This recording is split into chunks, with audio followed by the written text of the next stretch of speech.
Video ಮಾಡಿ ನಡೀತಿಲ್ಲ, video ಮಾಡ್ಬಿಡ್ತೀನಿ ಕುರ್ಚಿ ಮೇಲಿಂದ ಈಗ ಬರ್ತೀನಿ. ಅಖಿಲ ಕರ್ನಾಟಕ ವೀರಶೈವ ಲಿಂಗಾಯತ ಹಂಡೆ ವಜೀರ್ ಸಮಾಜ ಮತ್ತು ಚಾಲುಕ್ಯ ಸಂಸ್ಕೃತಿ ಅಧ್ಯಯನ ಪೀಠ ಕಲಬುರಗಿ ಈ ಎರಡೂ ಸಂಸ್ಥೆಗಳ ವತಿಯಿಂದ ಇವತ್ತು ಹಂಡೆ ವಜೀರ ಸಮಾಜ ಮತ್ತು ಸಂಸ್ಕೃತಿ ನಡವಳಿಯನ್ನು ಕುರಿತಂತೆ ಈ ಒಂದು ದಿನದ ವಿಚಾರ ಸಂಕಿರಣವನ್ನು ಏರ್ಪಡಿಸಿರುವುದು ಬಹಳ ಸಂತಸದ ವಿಷಯ. ಈ ವಿಚಾರ ಸಂಕಿರಣದ ಉದ್ಘಾಟನೆಯ ದಿವ್ಯ ಸಾನ್ನಿಧ್ಯವನ್ನು ವಹಿಸಿರುವಂಥ ಶ್ರೀ ನಿಡುಮಾಮಿಡಿ ಜಗದ್ಗುರು ಮಠದ ಪೀಠಾಧ್ಯಕ್ಷರಾದಂಥ ಧರ್ಮಗುರು ಶ್ರೀ ವೀರಭದ್ರ ಚನ್ನಮಲ್ಲ ದೇಶಿಕೇಂದ್ರ ಮಹಾಸ್ವಾಮೀಜಿಯವರೇ, ಶ್ರೀ ಜಗದ್ಗುರು ಕೊಟ್ಟೂರು ಸ್ವಾಮಿ ಸಂಸ್ಥಾನ ಮಠದ ಅಧ್ಯಕ್ಷರಾದಂಥ ಶ್ರೀ ಶ್ರೀ ಜಗದ್ಗುರು ಕೊಟ್ಟೂರು ಬಸವಲಿಂಗ ಮಹಾಸ್ವಾಮೀಜಿಯವರೇ, ಇಳಕಲ್ಲಿನ ಚಿತ್ತರಗಿ ಸಂಸ್ಥಾನ ಮಠದ ಅಧ್ಯಕ್ಷರಾದಂಥ ಶ್ರೀ ಶ್ರೀ ಗುರು ಮಹಾಂತ ಸ್ವಾಮೀಜಿಯವರೇ, ಹಾಗೂ ಇಂದಿನ ಈ ಉದ್ಘಾಟನಾ ಕಾರ್ಯಕ್ರಮದ ಮುಖ್ಯ ಅತಿಥಿಗಳಾದಂಥ ನನ್ನ ವಿದ್ಯಾಗುರುಗಳು ಆದಂಥ ಕರ್ನಾಟಕ ಇತಿಹಾಸ ಅಕಾಡೆಮಿ ಬೆಂಗಳೂರಿನ ಅಧ್ಯಕ್ಷರಾದಂಥ ಡಾಕ್ಟರ್ ದೇವರಕೊಂಡ ರೆಡ್ಡಿಯವರೇ, ಶ್ರೀ ಬಸವೇಶ್ವರ ವೀರಶೈವ ವಿದ್ಯಾವರ್ಧಕ ಸಂಘ ಬಾಗಲಕೋಟೆಯ ಆಡಳಿತಾಧಿಕಾರಿಗಳು, ನನ್ನ ಸ್ನೇಹಿತರು ಆದಂಥ ಡಾಕ್ಟರ್ ವಿ.ಎಸ್. ಕಟಿಗೆಹಳ್ಳಿ ಮಠ ಅವರೇ, ಉಪಸ್ಥಿತಿ ಇರುವಂಥ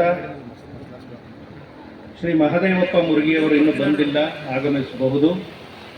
ಈ ವಿಚಾರ ಸಂಕಿರಣದ ಉದ್ಘಾಟನಾ ಕಾರ್ಯಕ್ರಮದ ಅಧ್ಯಕ್ಷತೆಯನ್ನು ವಹಿಸಿರುವ ಚಾಲುಕ್ಯ ಸಂಸ್ಕೃತಿ ಅಧ್ಯಯನ ಪೀಠ ಕಲಬುರಗಿಯ ಅಧ್ಯಕ್ಷರಾದಂಥ ಶ್ರೀ ಜಿ.ಎನ್. ಪಾಟೀಲ ಅವರೇ, ರಾಜ್ಯಾಧ್ಯಕ್ಷರಾದಂಥ ಶ್ರೀ ಎಸ್.ಎಸ್. ಪಾಟೀಲ ಅವರೇ, ಹಾಗೂ ಶ್ರೀ ಬಿ.ಎಚ್. ಪಾಟೀಲ ಅವರೇ, ಶ್ರೀಮತಿ ಮಂಜುಳಾ ಅವರೇ, ಹಾಗೂ ಶ್ರೀ ರುದ್ರಗೌಡ ಪಾಟೀಲ್ ಅವರೇ, ಹಾಗೂ ಈ ವಿಚಾರ ಸಂಕಿರಣದ ವಿವಿಧ ಗೋಷ್ಠಿಗಳಲ್ಲಿ ವಿದ್ವತ್ಪೂರ್ಣ ಪ್ರಬಂಧಗಳನ್ನು ಮಂಡಿಸಲಿರುವ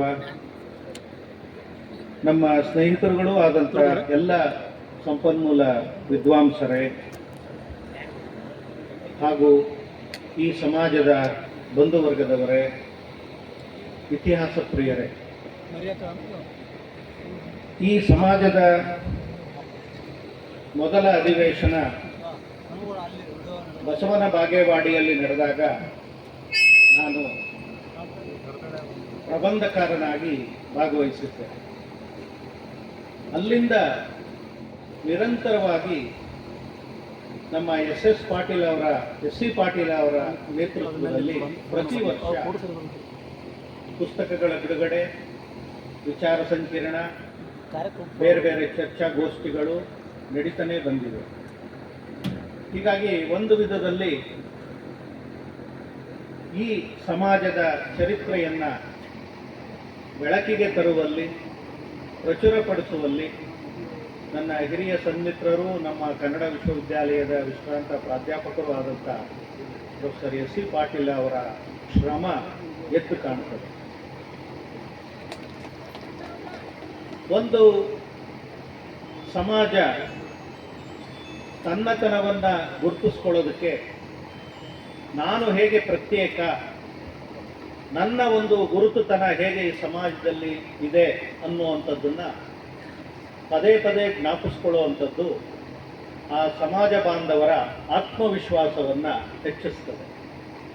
ಜೊತೆಗೆ ಈ ಒಂದು ಬೃಹತ್ ಕರ್ನಾಟಕದ ಈ ಬೃಹತ್ ಬಹುಸಂಸ್ಕೃತಿಯ ಈ ಸನ್ನಿವೇಶದಲ್ಲಿ ನಮ್ಮ ಸಮಾಜದ ಕೊಡುಗೆಯೂ ಎಷ್ಟಿದೆ, ನಮ್ಮ ಪೂರ್ವಿಕರು ಎಷ್ಟೆಲ್ಲ ದುಡಿದಿದ್ದಾರೆ ಅನ್ನುವಂಥ ಒಂದು ಸ್ಮರಣಿಕೆ, ಅವರಿಗೆ ಆ ಮೂಲಕ ಕೃತಜ್ಞತೆ ಸಲ್ಲಿಸುವ ಕೆಲಸ ಇಂಥ ವಿಚಾರ ಸಂಕಿರಣಗಳ ಮೂಲಕ ಆಗುತ್ತೆ.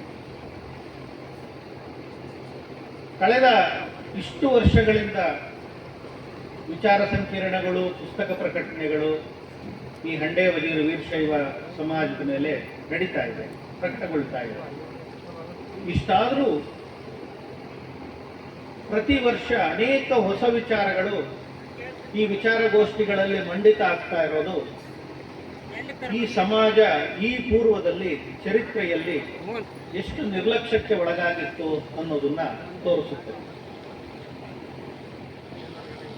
ಆಗ ಬಸವನ ಬಾಗೇವಾಡಿಯಲ್ಲಿ ನಾನು ಪ್ರಬಂಧವನ್ನು ಮಂಡಿಸಿದಾಗ ಬಳ್ಳಾರಿ ಜಿಲ್ಲೆಯ ಪಾಳೆಗಾರರಿಂದ ಪ್ರಾರಂಭವಾಗಿದ್ದಂಥ ಈ ಹಂಡೆ ಪಾಳೆಗಾರರ ಚರಿತ್ರೆ ಇನ್ನೂ ಪೂರ್ವದಲ್ಲೇ ಅದರ ಹೆಜ್ಜೆ ಗುರುತುಗಳನ್ನು ಗುರುತಿಸಬಹುದು ಅಂತೇಳಿ ನಾನು ಅದನ್ನು 12ನೇ ಶತಮಾನದ ಒಂದು ಶಾಸನದ ಮೂಲಕ ತೋರಿಸಿದ್ದೇನೆ.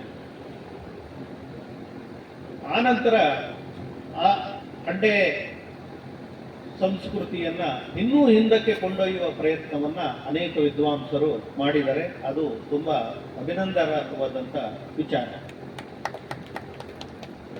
ನಮ್ಮಲ್ಲಿ ಚರಿತ್ರೆಯಲ್ಲಿ ಬಹಳ ಮುಖ್ಯವಾಗಿ ದೊಡ್ಡ ದೊಡ್ಡ ಅರಸು ಮನೆತನಗಳನ್ನು ಕೇಂದ್ರೀಕರಿಸುವ, ದೊಡ್ಡ ದೊಡ್ಡ ಚಕ್ರವರ್ತಿಗಳನ್ನು ಕೇಂದ್ರೀಕರಿಸಿ ಚರಿತ್ರೆಯ ರಚನೆಯನ್ನು ಮಾಡುವ ಒಂದು ಪರಿಪಾಠ ವಸಾಹತುಶಾಹಿ ವಿದ್ವಾಂಸರ ಕಾಲದಿಂದಲೂ ನಡ್ಕೊಂಡು ಬಂದಿದೆ.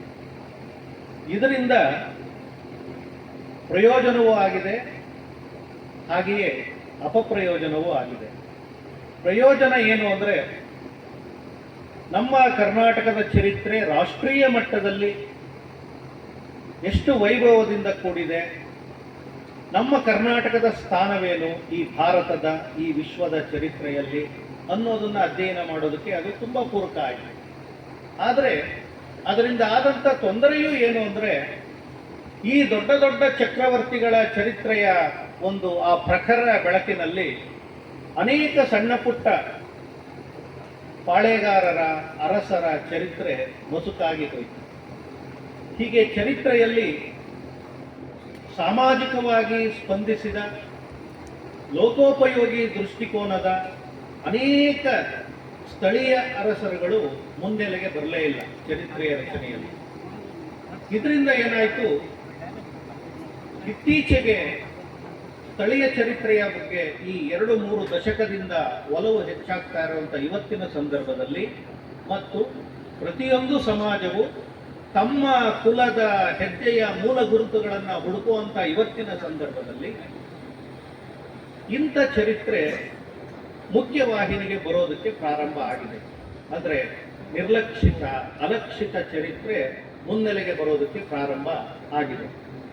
ಆದರೆ ಈಗ ನಡೀತಾ ಇರುವಂಥ ಅಧ್ಯಯನಗಳ ಒಂದು ಉಮೇದು ಉತ್ಸಾಹ ಇದೇ 60, 70, 100 ವರ್ಷದ ಮುಂಚೆ ನಡೆದಿದ್ರೆ ಇಂತಹ ಸಣ್ಣ ಪುಟ್ಟ ರಾಜ ಅರಸು ಮನೆತನಗಳ ಚರಿತ್ರೆಯ ಅಧ್ಯಯನಕ್ಕೆ ಮರೆಯಾಗಿ ಹೋಗಿರುವಂಥ ಅನೇಕ ಆಕರಗಳು ಅಂದು ಲಭ್ಯ ಆಗ್ತಾ ಇದೆ. ಇವತ್ತು ನಮಗೆ ಸಾಕಷ್ಟು ಶಾಸನಗಳು ಕಣ್ಮರೆಯಾಗಿ ಹೋಗಿವೆ. ಬ್ರಿಟಿಷ್ನವರು ಗುರುತಿಸಿದ್ದಂಥ ಎಷ್ಟೋ ಶಾಸನಗಳು ಇವತ್ತು ನಮಗೆ ಕೈಗೆ ಸಿಗ್ತಾ ಇಲ್ಲ. ಅನೇಕ ದೇವಾಲಯಗಳು ಕುಸಿದು ಬಿದ್ದು ಹಾಳಾಗ್ತಾ ಇವೆ. ಹೀಗಾಗಿ ಚರಿತ್ರೆಯ ಆಕರಗಳು ಹಿಂದೆಂದಿಗಿಂತಲೂ ಇತ್ತೀಚಿನ ದಿನಮಾನಗಳಲ್ಲಿ ಹೆಚ್ಚು ಅವನತಿಯ ದಾರಿಯನ್ನ ಹಿಡಿದಿದೆ. ಇಂಥ ಸಂದರ್ಭದಲ್ಲಿ ಈ ಸ್ಥಳೀಯ ಅರಸರ ಚರಿತ್ರೆಯನ್ನ ಅಧ್ಯಯನ ಮಾಡೋದಕ್ಕೆ ನಾವು ತೊಡಗಿದಾಗ ಆಕರಗಳ ಕೊರತೆ ಉಂಟಾಗ್ತದೆ. ಅಂಥದ್ರಲ್ಲೂ ನಮ್ಮ ಹಂಡೆ ಅರಸರ ಹಂಡೆ ಸಮಾಜದ ಸಂಸ್ಕೃತಿಯನ್ನ ಅಧ್ಯಯನ ಮಾಡೋದಕ್ಕೆ ಹೊಸ ಹೊಸ ಆಕರಗಳು ಇತ್ತೀಚೆಗೆ ಸಿಗ್ತಾ ಇವೆ. ಆದರೆ ವಾಸ್ತುಶಿಲ್ಪದ ಆಕರಗಳನ್ನು ನಾವಿನ್ನೂ ಗಂಭೀರವಾಗಿ ಅಧ್ಯಯನ ಮಾಡಬೇಕಾಗಿದೆ. ಕರ್ನಾಟಕದಲ್ಲಿ ಚಾಲುಕ್ಯ ವಾಸ್ತು, ಹೊಯ್ಸಳ ವಾಸ್ತು, ವಿಜಯನಗರ ವಾಸ್ತು ಅಂತ ನಾವೇನು ಬಹಳ ಪ್ರಮುಖವಾಗಿ ಗುರುತಿಸಿ ಅಧ್ಯಯನ ಮಾಡ್ತಾ ಇದ್ದೀವಿ. ಈ ವಿಜಯನಗರ ವಾಸ್ತು ಅನ್ನುವಂಥ ಒಂದು ಬೃಹತ್ತಾದಂಥ ಒಂದು ಹೆಸರಿನ ಅಡಿ ಇಂತಹ ನೂರಾರು ಸ್ಥಳೀಯ ಅರಸರ ವಾಸ್ತುಗಳು ಸೇರ್ಕೊಂಡು ಹೊರಟೋಗ್ಬಿಟ್ಟಿವೆ. ಇದರಿಂದ ಏನಾಗಿದೆ, ಇವರ ವಿಶೇಷತೆಗಳೆಲ್ಲ ಏನಾಗ್ತಾ ಇದೆ, ವಿಜಯನಗರದ ಅರಸರಿಗೆ ಸೇರ್ತಾ ಇವೆಯೇನೋ ಅನ್ನುವಂಥ ಒಂದು ಪರಿಸ್ಥಿತಿ ಉಂಟಾಗ್ತಾ ಇದೆ. ವಿಜಯನಗರದ ಅರಸರು ಹಂಪಿಯಲ್ಲಿ ಆಳಿದರು, ಸರಿ, ತಮ್ಮದೇ ಆದಂಥ ಒಂದು ವಾಸ್ತು ಶೈಲಿಯನ್ನ ಹುಟ್ಟು ಹಾಕಿತ್ತು, ಅದು ಅನಿವಾರ್ಯವೂ ಕೂಡ ಆಗಿತ್ತು. ಆದರೆ ಆ ವಿಜಯನಗರ ನಂತರ ಅನೇಕ ಸಣ್ಣ ಪುಟ್ಟ ಅರಸರು ಅವರು ಕೂಡ ಈ ವಾಸ್ತು ನಿರ್ಮಿತಿಯಲ್ಲಿ ಬೇರೆ ಬೇರೆ ವಿಚಾರಗಳಲ್ಲಿ ತಮ್ಮದೇ ಆದಂಥ ಕೊಡುಗೆಯನ್ನು ನೀಡಿವೆ. ಅವುಗಳನ್ನು ಗುರುತಿಸಿ ನಾವು ಈ ಹಂಡೆಯ ಅರಸರ ವಾಸ್ತುಶಿಲ್ಪದ ವೈಶಿಷ್ಟ್ಯಗಳೇನು, ಆ ಶಿಲ್ಪಗಳ ಲಕ್ಷಣಗಳೇನು, ದೇವಾಲಯಗಳ ವಾಸ್ತು ರಚನೆ ಹೇಗಿರ್ತದೆ, ಮತ್ತೆ ಹಿಂದಿನ ಅರಸರಿಗಿಂತ ಯಾವ ರೀತಿ ಬದಲಾವಣೆಯ ಅಂಶಗಳನ್ನು ಅಳವಡಿಸಿಕೊಂಡ್ರು, ಆನಂತರ ಮುಂದಿನ 16-17ನೇ ಶತಮಾನದ ವಾಸ್ತುಶಿಲ್ಪಕ್ಕೆ ಹಂಡೆ ಅರಸರ ಕೊಡುಗೆ ಏನು, ಪ್ರಭಾವ ಏನು ಅನ್ನೋದನ್ನು ಕೂಡ ಇನ್ನೂ ನಾವು ಹೆಚ್ಚು ಗಂಭೀರವಾಗಿ ಅಧ್ಯಯನ ಮಾಡಬೇಕಾಗಿದೆ. ಹೀಗಾಗಿ ಸ್ಥಳೀಯ ಅರಸರ ಅಧ್ಯಯನದ ಚರಿತ್ರೆ ಇವತ್ತು ಮುನ್ನೆಲೆಗೆ ಬರ್ತಾ ಇರುವಂಥ ಇವತ್ತಿನ ಸಂದರ್ಭದಲ್ಲಿ ಈ ರೀತಿಯ ಹಂಡೆಯ ಅರಸರ ಚರಿತ್ರೆಯನ್ನ, ಸಂಸ್ಕೃತಿಯನ್ನ ಮರು ಅಧ್ಯಯನ ಮಾಡೋದಕ್ಕೆ ಇಂಥ ವಿಚಾರ ಸಂಕಿರಣಗಳು ತುಂಬ ನೆರವಿಗೆ ಬರ್ತವೆ. ಹೀಗಾಗಿ ಈ ವಿಚಾರ ಸಂಕಿರಣವನ್ನ ಏರ್ಪಡಿಸಿರುವ ಸಮಸ್ತರಿಗೂ ನಾನು ಹೃತ್ಪೂರ್ವಕವಾದಂಥ ಅಭಿನಂದನೆಗಳನ್ನು ನಾನು ಇದ್ರ ಜೊತೆಗೆ ಶಾಲಾ ಕಾಲೇಜಿನ ಪಠ್ಯ ಪುಸ್ತಕಗಳಲ್ಲೂ ಕೂಡ ಈ ಹಂಡೆ ಸಮಾಜದ ಕೊಡುಗೆ ಏನು ಅನ್ನುವಂಥ ಘಟಕಗಳು ಸೇರ್ಪಡೆ ಆಗಬೇಕು ಅನ್ನೋದು ನನ್ನ ಒಂದು ಬಲವಾದಂಥ ಒಂದು ಒತ್ತಾಯ. ಕೆಂಪೇಗೌಡರ ಸಂಬಂಧಪಟ್ಟಂತ ಚರಿತ್ರೆಯ ಪಾಠಗಳು ಪಠ್ಯದಲ್ಲಿ ಬರ್ತವೆ, ಬೇರೆ ಬೇರೆ ಅರಸರದು ಬರ್ತದೆ.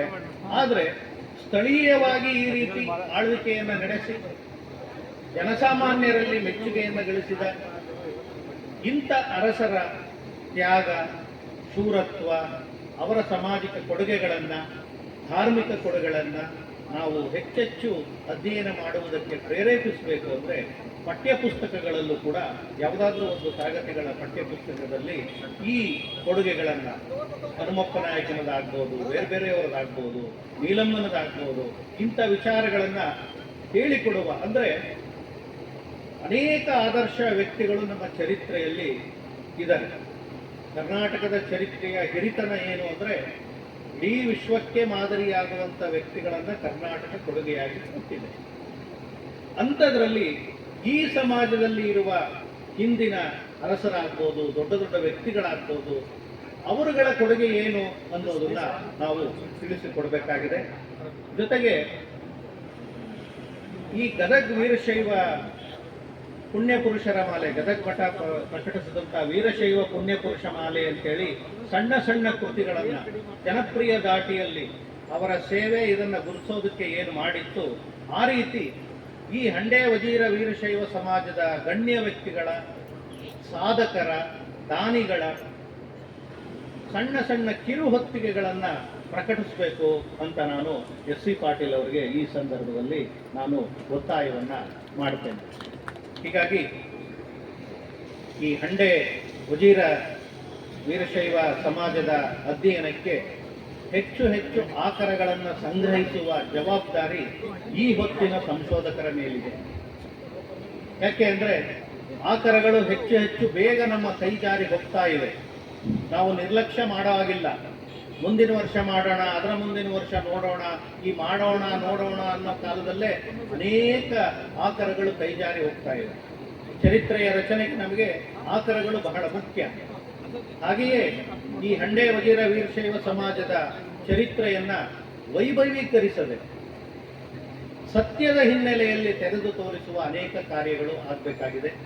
ಅಂತ ಒಂದು ನಿಜ ಚರಿತ್ರೆಯನ್ನು ಬೆಳಕಿಗೆ ತರುವ ಕಾರ್ಯ ಇಂಥ ವಿಚಾರ ಸಂಕಿರಣಗಳಿಂದ ನಡೀತವೆ.